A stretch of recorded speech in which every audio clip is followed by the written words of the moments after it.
Salam Jemaat Gibeon. Minggu ini adalah minggu ke-28 dari Katekismus Reformasi. Saya akan membaca pertanyaannya dan bersama dengan saudara-saudara semua di rumah kita akan membacakan jawabannya. Apa yang terjadi setelah orang yang tidak dipersatukan dengan Kristus oleh iman meninggal dunia? Pada hari penghakiman, mereka akan menerima hukuman yang mengerikan namun adil yang dijatuhkan kepada mereka. Mereka akan dibuang jauh dari hadapan Allah yang baik dan masuk neraka untuk dihukum dengan adil dan memilukan selama-lamanya. Ayatnya dari Yohanes 3, 16-18 dan 36.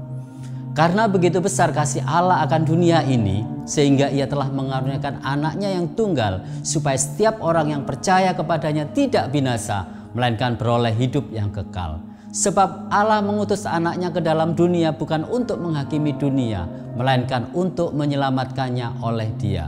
Barang siapa percaya kepadanya, ia tidak akan dihukum.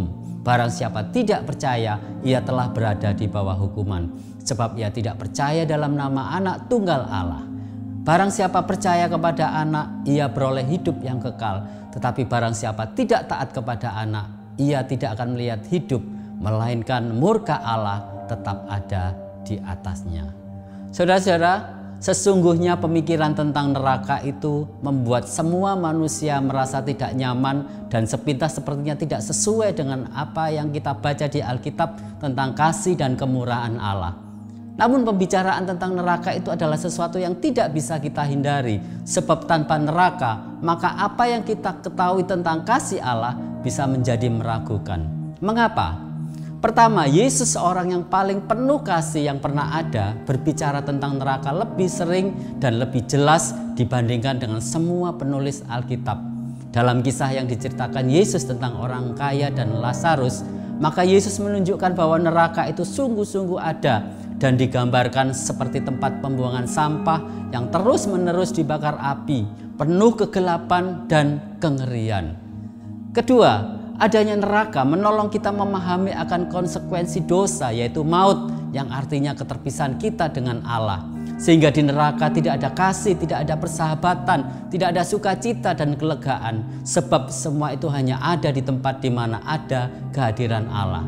Sebelum kita mengakui realitas neraka, maka kita tidak bisa benar-benar memahami arti salib, sebab kita tidak bisa memahami tentang kasih Allah sebelum kita memahami akan realitas murkanya sebagai bentuk kebenciannya terhadap segala sesuatu yang sedang menghancurkan dunia dan yang Dia kasihi, yaitu dosa yang mengakibatkan apa? Keserakahan, egoisme, ketidakadilan, dan kejahatan. Tanpa realitas neraka, maka kita tidak bisa memahami realitas harga yang sudah dibayar Yesus atas dosa kita.